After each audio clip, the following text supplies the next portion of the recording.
Hello everyone, welcome back to Sigma Institute of Excellence. मैं हूं मोनिका और अपने पढ़ रहे थे ओवरहेड्स। ओवरहेड्स में अपने ने एग्जांपल नंबर 6 तक सब कुछ कवर कर लिया है। पूरा एग्जांपल, सॉरी 6 नहीं 8 तक, दो तो एक्स्ट्रा ही है। 8 तक सब कुछ कवर कर लिया है। 8 नंबर का पूरा सॉल्व करके भी देखा था कि क्या है कैसे है। अब आज एक नया टॉपिक चालू करते हैं।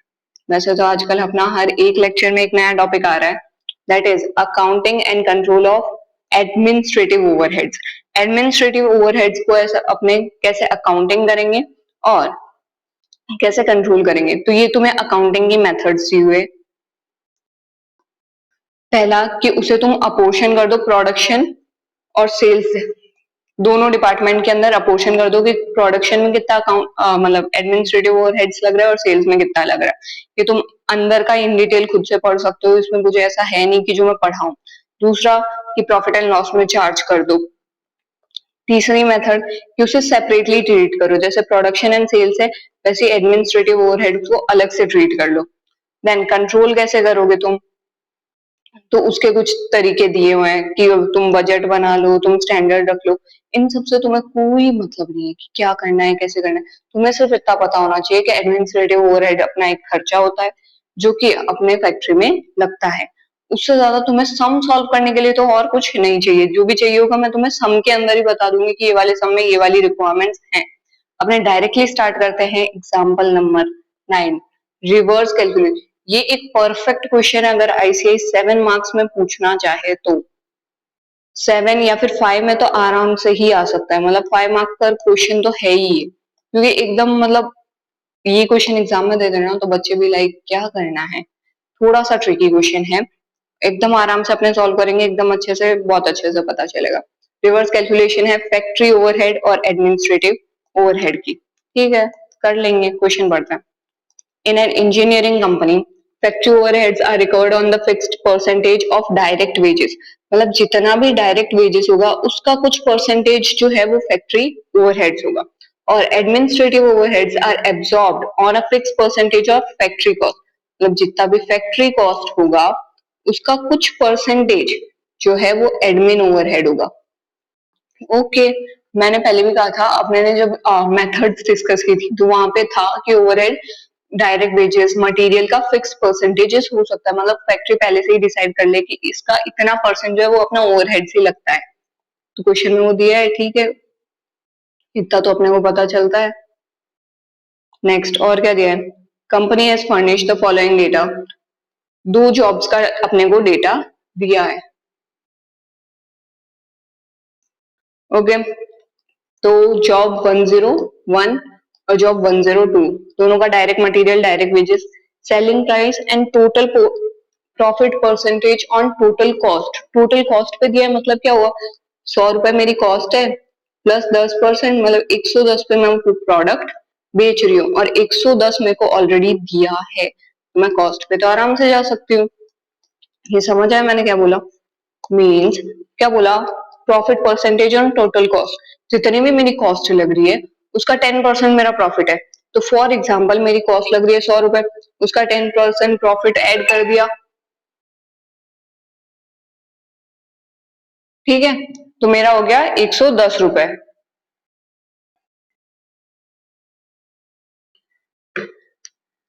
और 110 पे मैं फिर वो प्रोडक्ट सेल कर रही हूँ। ओके,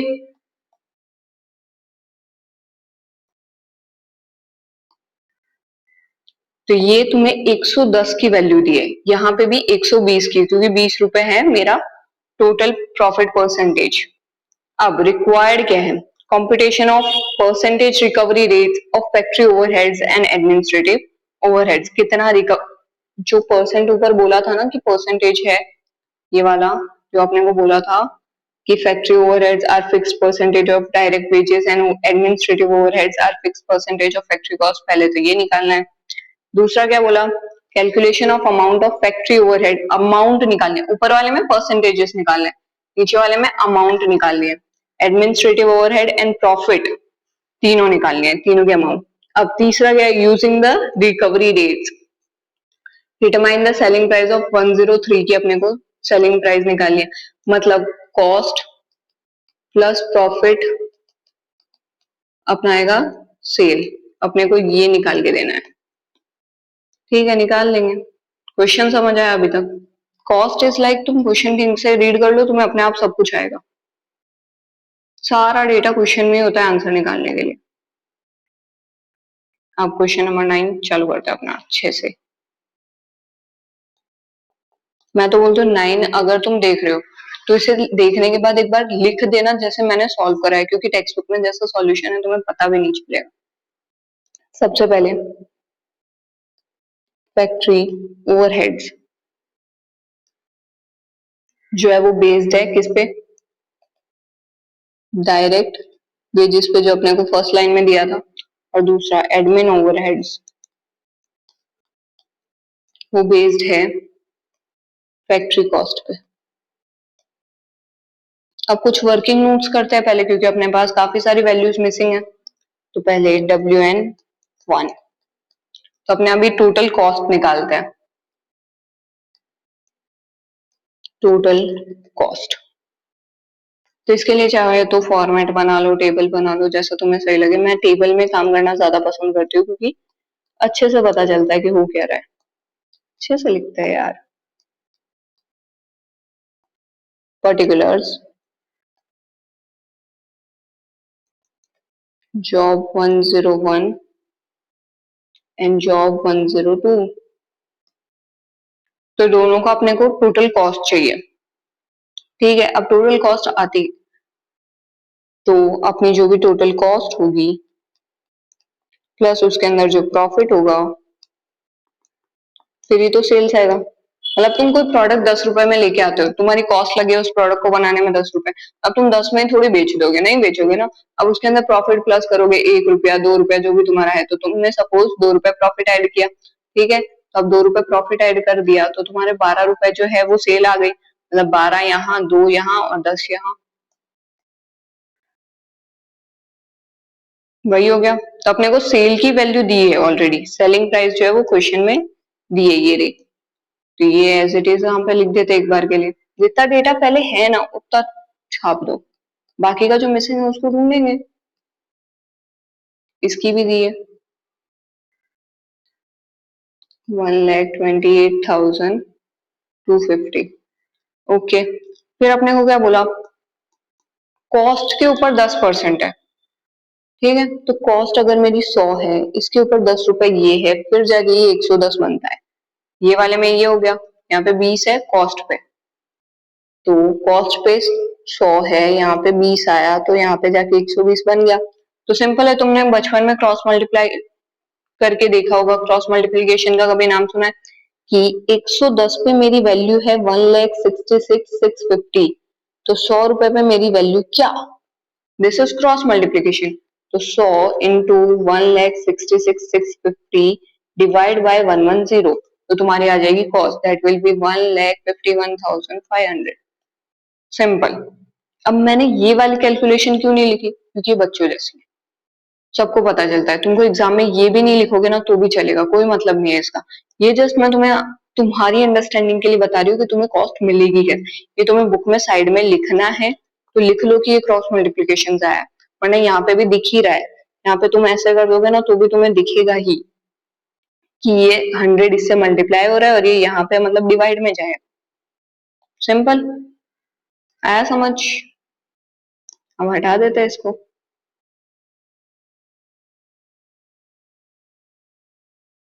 तो इट विल बी 1,51,500। ओके, यहाँ पे भी सेम होगा कि 100 पे जब मेरी वैल्यू ये है, मतलब सॉरी 120 पे जब मेरी वैल्यू ये है, तो 100 पे क्या होगी? मतलब सिंपली 100। इसको लिखने का तरीका एकदम सही कर लेना कि 120 पे मेरी वैल्यू 1,28,250 है, तो 100 पे कितनी, तभी तुम्हें आइडिया आएगा। तो 100 यहाँ पे मल्टीप्लाई होगा, यहाँ पे कुछ है नहीं तो ये डिवाइड में जाएगा। तो 100 इंटू 128,250 डिवाइड बाय 120, तो तुम्हारा आंसर आएगा 1,06,875। I hope you understand. इतनी छोटी सी लॉजिकल चीज है जो तुम बचपन से करते आ रहे हो। तो इसको मैं हटा देती हूँ। तुम्हें किसी को लिखना है तो लिख लो कि अगर बुक में टेक्स्ट बुक भी लेके बैठे हो तो भी साइड में लिख दो, डजंट मैटर, कोई तुम्हारी स्कूल की तरह आगे नहीं करने वाला कि तुमने टेक्स्ट बुक में कुछ लिखा है। ये हो गया, तुम्हें मिल गई तुम्हारी टोटल कॉस्ट, दोनों जॉब्स की टोटल कॉस्ट आ गई। अब सेकंड वर्किंग नोट बनाते हैं अपने।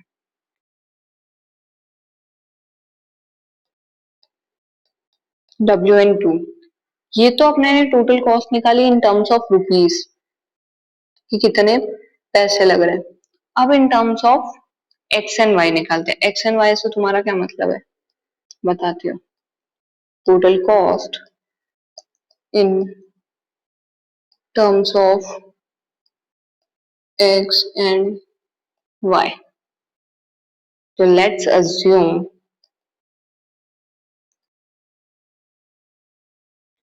पहले अपने को क्या बोला था, percentage of factory cost, factory overhead are based on direct wages, मतलब percentage of factory cost, sorry factory overhead on wages कितना है, तो अपने मान लेते हैं वो एक्स परसेंटेज है। और percentage of admin overhead on factory cost वो मान लेते हैं कि वाई परसेंटेज है। Okay, x percentage y percentage, इतना अपने अज्यूम कर रहे हैं कि ऐसा है। ठीक है, तो इतना अज्यूम कर लिया अपने ने क्या किया, सिंपली पहले टोटल कॉस्ट निकाली। सेकेंड स्टेप में अपने ने जो क्वेश्चन ने अपने को बोला, अपने ने वो अज्यूम कर लिया कि एक परसेंटेज है जो फैक्ट्री ओवरहेड का है वेजेस के ऊपर, तो वो एक्स है, और दूसरा है वाई। अब एक फॉर्मेट रेडी करते हैं। फॉर्मेट क्या रेडी करना है, पर्टिकुलर्स, जो अपने नॉर्मली कॉस्ट निकालने के लिए टोटल कॉस्ट जब निकालते हैं तो जो कैलकुलेशन होती है वही करना है। जॉब 102, सबसे पहले डायरेक्ट मटेरियल और डायरेक्ट वेजेस, ये दोनों आएंगे, तो लिख दो यहाँ पे डायरेक्ट मटेरियल,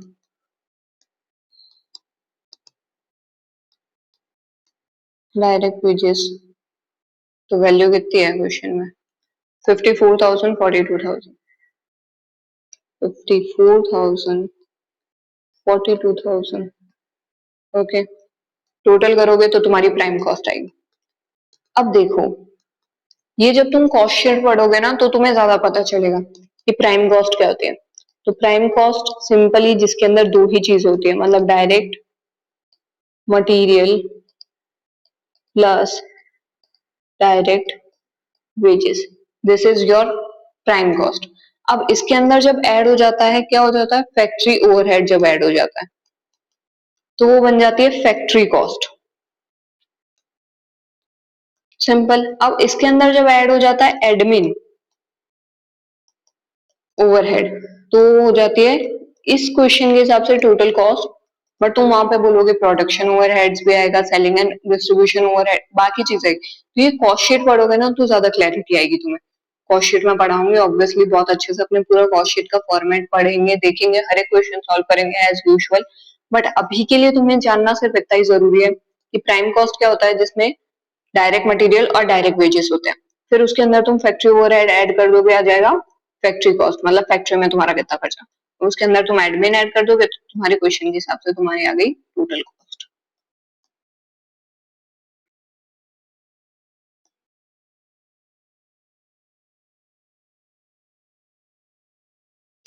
तो ये आ गई तुम्हारी prime cost, that will B 96,000। अब इसके अंदर तुम ऐड क्या करोगे, फैक्ट्री ओवरहेड, ठीक है। बट फैक्ट्री ओवरहेड के लिए तो अपने को क्या बोला गया था, ये रहा कि फैक्ट्री ओवरहेड एक फिक्स परसेंटेज है वेजेस का। ओके, एक्स परसेंटेज है यहाँ पे। ओके, फैक्ट्री ओवरहेड, तो ये रहा वेजेस, इसका एक परसेंटेज है ओवरहेड्स। तो 42,000 इंटू एक्स परसेंटेज कैसे करते हो, एक्स परसेंटेज लगा दूं मैं, और मेरे को ये परसेंटेज को यहाँ से हटाना है तो डिवाइड बाय 100 कर दो, तो 420x जो है मेरा फैक्ट्री ओवरहेड हो गया। प्लस कर दिया मैंने तो आ जाएगा मेरा फैक्ट्री कॉस्ट, तो दैट विल बी 96,000, तो एज इट इज आ गया। Plus 420x। यहाँ तक कोई डाउट है? नहीं। अपने को क्या बोला था कि फैक्ट्री ओवरहेड एक फिक्स परसेंटेज है 42,000 का, मतलब डायरेक्ट वेजेस का। अब कितना परसेंटेज है? तो x परसेंटेज है, तो अपने ने x से मल्टीप्लाई कर दिया। यहाँ पे अगर 1% होता तो मैं 1 से मल्टीप्लाई कर देती और डिवाइड बाय 100 कर देती, तो 1% की वैल्यू मिलती। x है तो x लग दिया। अब इसके अंदर ऐड करेंगे अपने एडमिन एडमिन ओवरहेड, जो कि y परसेंटेज है। किसका y परसेंटेज है? तो फैक्ट्री कॉस्ट का y परसेंटेज है। तो 96,000 प्लस 420x का y परसेंटेज है, तो इंटू y डिवाइड बाय 100। यही मतलब हुआ ना? तो ठीक है, फिर डिवाइड बाय 100 कर देते हैं अपने। तो क्या आएगा? 960y, क्योंकि y से मल्टीप्लाई होगा, प्लस 4.2x y, क्योंकि ये भी इससे मल्टीप्लाई होगा। तुम समझ रहे हो? तुमने कभी ये सॉल्व किया x प्लस वाई इंटू जो भी वैल्यू z है, तो पहले होता क्या है कि ये इससे मल्टीप्लाई होगा, फिर ये वाला भी इससे मल्टीप्लाई, ये तो क्या होगा ना। तो ये सिंपली वही है कि पहले x ये आएगा, देन इससे मल्टीप्लाई होगा तो ये आएगा। यही चीज हुई है यहाँ पे। तुमने ये थोड़ी सी पढ़ी होगी 9th में, 8th में, तो ये वही चीज है। तुमको इतना तो आई होप इंटर में हो तो आता ही होगा, फिर भी मैं लिख के बता देती हूँ। 100/x इधर है ब्रैकेट में, 96,000 प्लस 420x। तो हुआ क्या है? सिंपली पहले ये इससे मल्टीप्लाई हुआ तो 0 0 कट हो गए, तो ये इससे मल्टीप्लाई होगा तो 960y आ गया। अब जो ये 100/x है, ये इससे मल्टीप्लाई होगा, तो अगेन यहाँ पे दो जीरो तो है नहीं, तो पॉइंट आ जाएगा, और ये जाएगा तो 4.2x y हो जाएगा। ओके, ये दोनों से इक्वली मल्टीप्लाई होगा।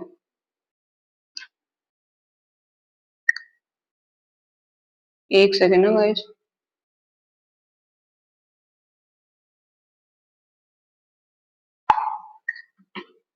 हाँ, तो आगे कंटिन्यू करते हैं। तो ये आ गई अपनी admin overhead. Then total cost. Total cost कैसे आएगी? तो टोटल कॉस्ट आएगी इन दोनों को प्लस करने से, मतलब फैक्ट्री ओवरहेड प्लस एडमिन, तो टोटल कॉस्ट आ जाएगी 96,000 plus 420x plus 960y plus 4.2xy। ये आई अपनी टोटल कॉस्ट। ये तो आएगी अपनी जॉब 101 की। अब अपने को निकालनी है जॉब 102 की। तो इसको थोड़ा सा इरेज करके उस साइड लिख देते हैं, क्योंकि यहाँ पे जगह खत्म हो गई है। अब आती है जॉब 102 की बारी।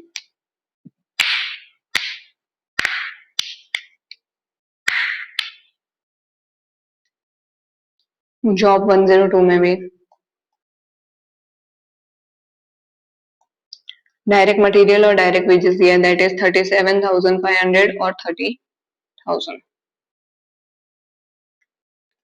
37,500 और 30,000 अपने टोटल कर लेंगे तो अपने को प्राइम कॉस्ट मिल जाएगी। तो टोटल कर लेते हैं 67,500।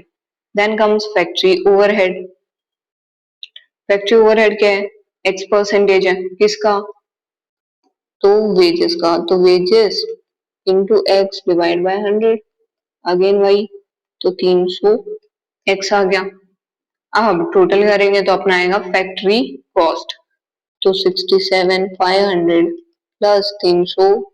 अब मैं वापस एक्सप्लेन नहीं कर रही हूँ, क्योंकि जॉब 101 जैसे किया ना, सेम जॉब 102 करना है। तो मैं बस ऊपर ऊपर से बता रही हूँ कि हो क्या रहा है।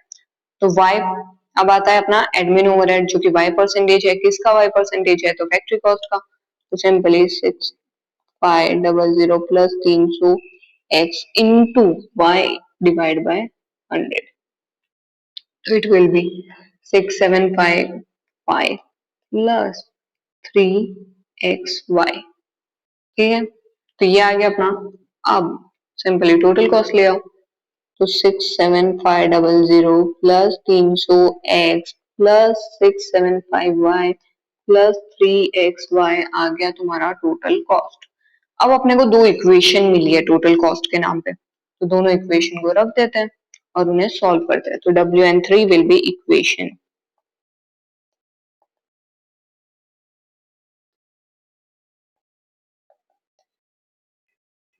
तो जॉब 101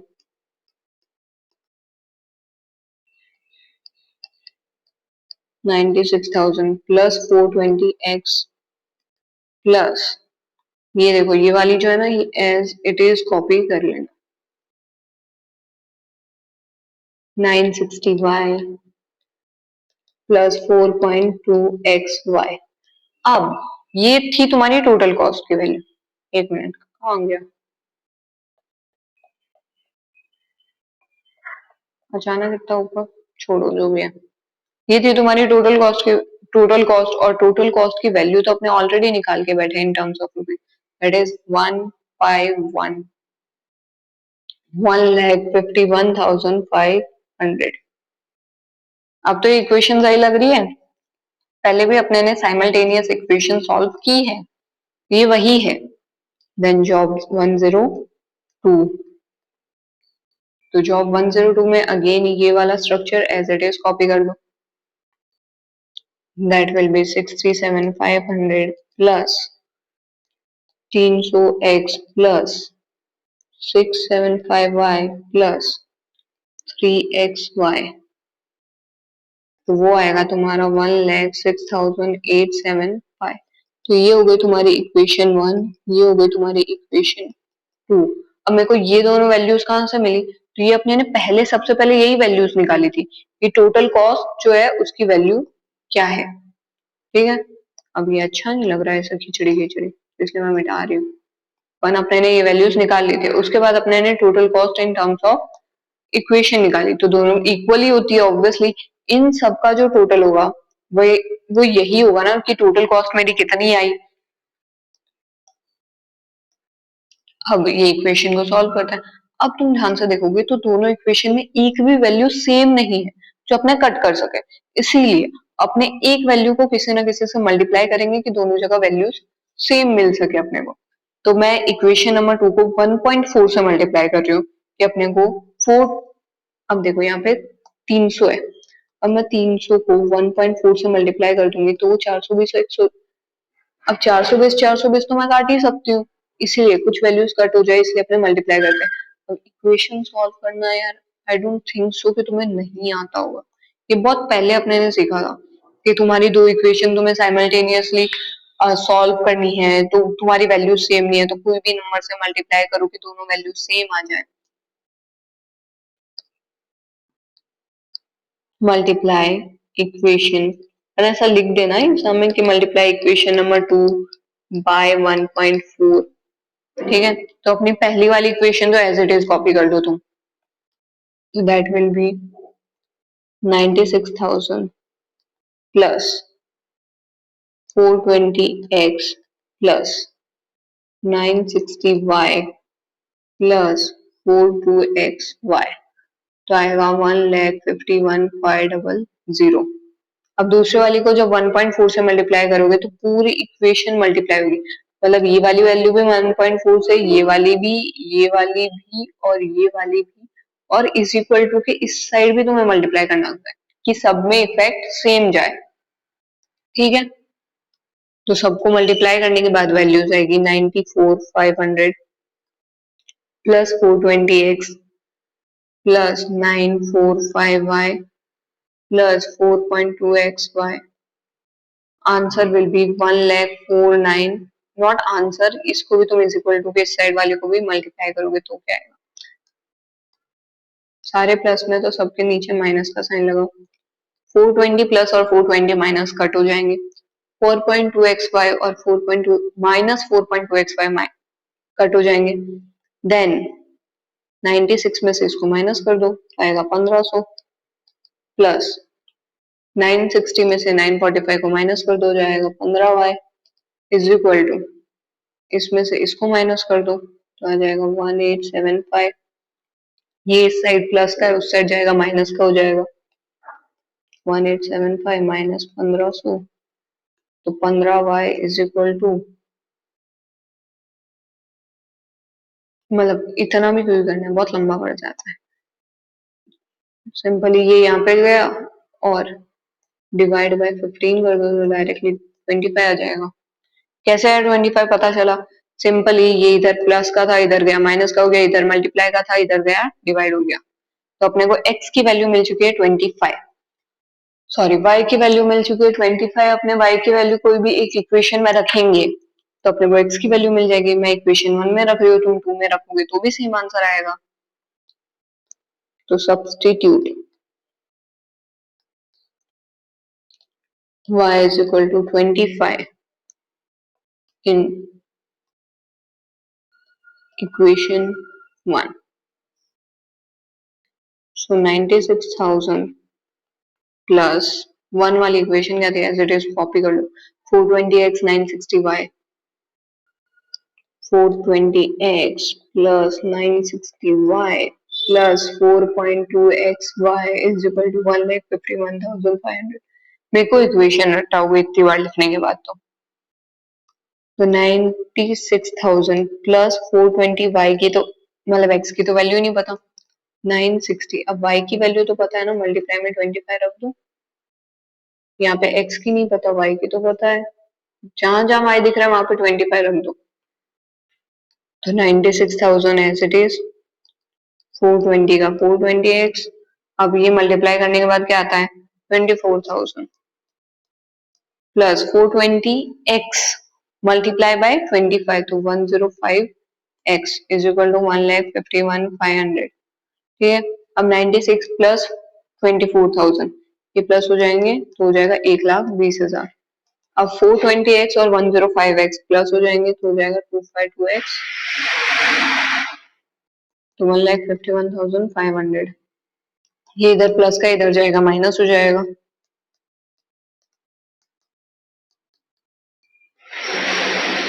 ये इधर कॉमा ही है, डॉट नहीं है।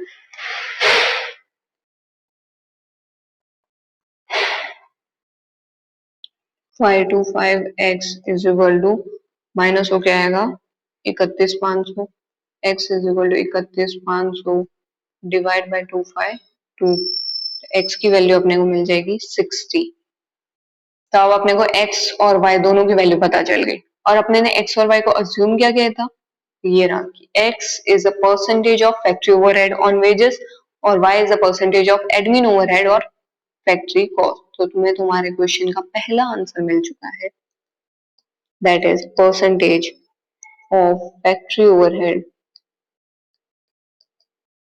On direct wages.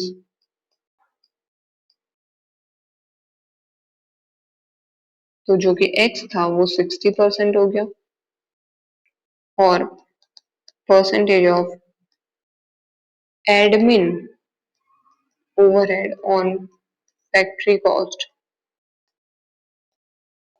जो कि y था तो वो हो गया 25%। ओके, तो 1 का तो आंसर आ गया। अब 2 एंड 3 अपने साथ में सॉल्व करेंगे। कैसे? क्योंकि अपने को ऑब्वियसली सारी वैल्यूज ही लेके आनी है, तो सभी ले आते हैं। Particulars, job 101, job 102 and job 103, क्योंकि जॉब 103 की भी अपने को वैल्यूज लेके आनी है। ठीक है, तो जितना डेटा पहले क्वेश्चन में दिया है उतना कॉपी पेस्ट करके आते हैं, तो जो भी डायरेक्ट मटेरियल और डायरेक्ट वेजेस तो दिया ही है।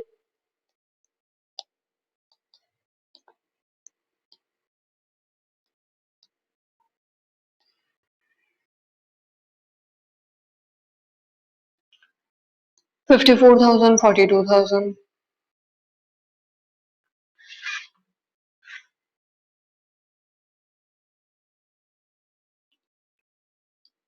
$54,000,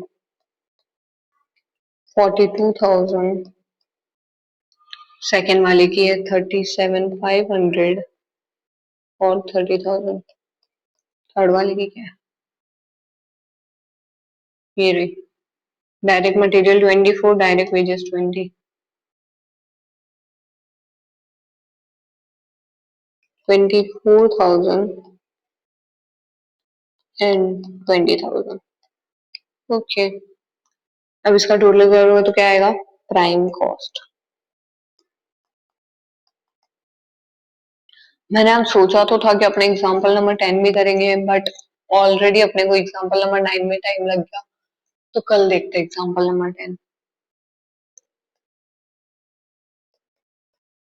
96, 6,7,500 एंड 44,000।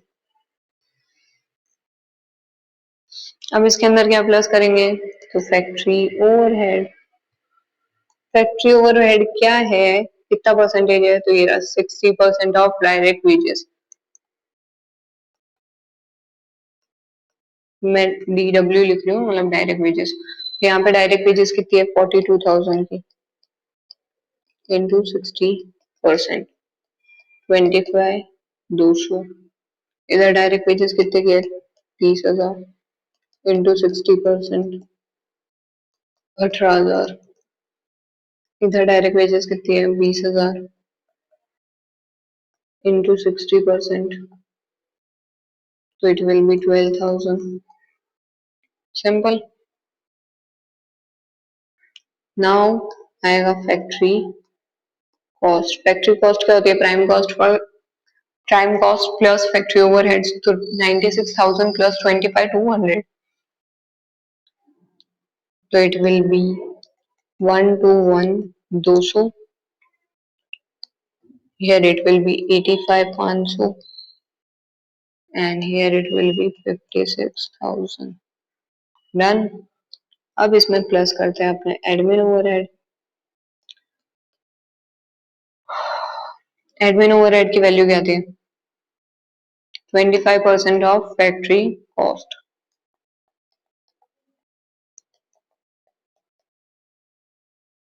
तो यहाँ पे क्या है, 1,21,200 का 25%,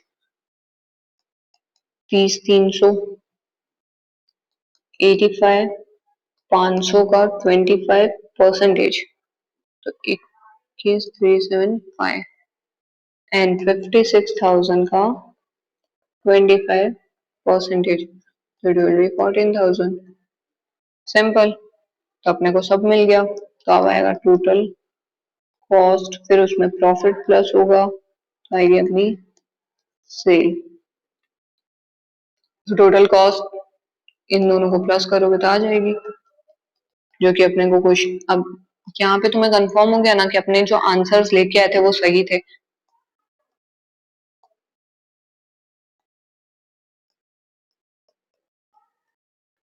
और यहाँ पे आएगा 70,000। अब देखो, एक चीज है, अपने को इसका तो सेल पता ही है, तो डायरेक्टली लिख दो, इसका भी सेल पता ही है। और क्या बोला था कि इसका कॉस्ट पे 10% का प्रॉफिट है, मतलब ये 110 निकलता है। इसका कॉस्ट पे 20 रुपए का प्रॉफिट है, तो वो 120 निकलता है। तो सिंपली अपने क्रॉस मल्टीप्लाई कर सकते हैं, इतना आता होगा ना, 110 पे 166,650 है, तो 10 पे कितना, वो भी कर सकते हो, या फिर ये कर सकते हो कि 100 पे 151,500 है, तो 10 पे कितना, दोनों में आंसर सेम ही मिलेगा तुम्हें, कोई डिफरेंस नहीं निकलने वाला है। और तुम डायरेक्टली इससे 10% मल्टीप्लाई करोगे ना, तो भी आंसर सही आएगा, क्योंकि कॉस्ट पे 10% है। ओके, तो it will be 15,150, same year 20%, तो 21,375।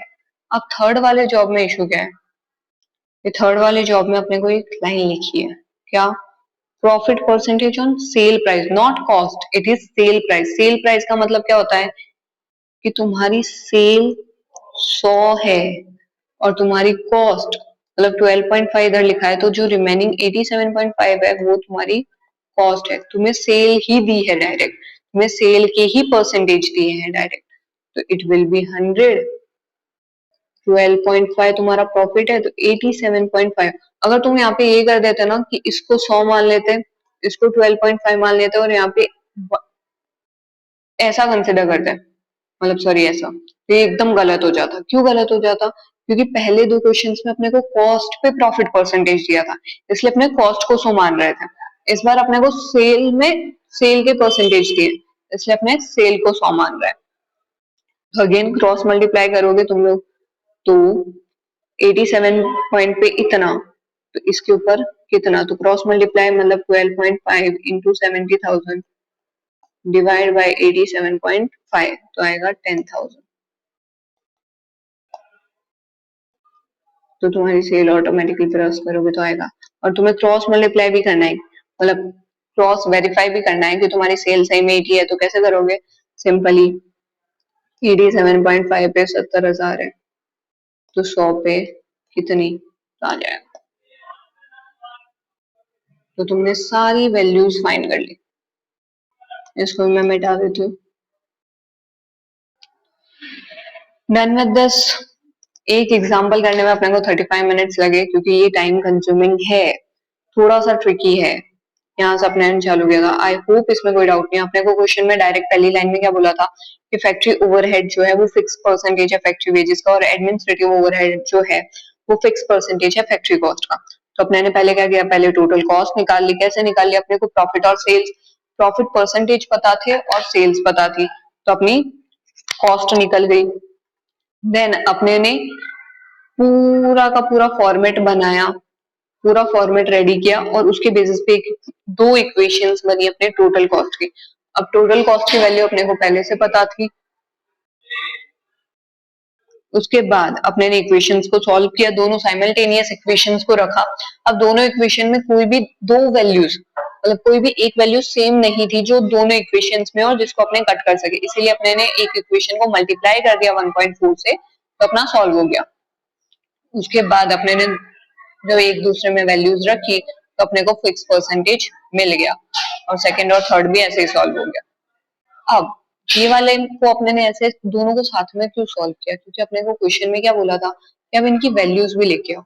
ये देखो यहाँ पे क्वेश्चन में क्या बोला था, अमाउंट चाहिए अपने को फैक्ट्री ओवरहेड की, एडमिनिस्ट्रेटिव ओवरहेड की और प्रॉफिट की, दोनों जॉब्स की। तो अब अमाउंट चाहिए तो ऐसे ही निकलेगी ना, फैक्ट्री ओवरहेड की अमाउंट ये रही, एडमिन की ये रही और प्रॉफिट की ये रही, तीनों अमाउंट्स आ गई। और सी जॉब 103 के लिए क्या बोला था, इसकी सेलिंग प्राइस डिटरमाइन करनी है, ठीक है।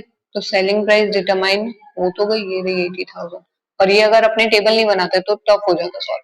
Thank you so much for today, bye bye.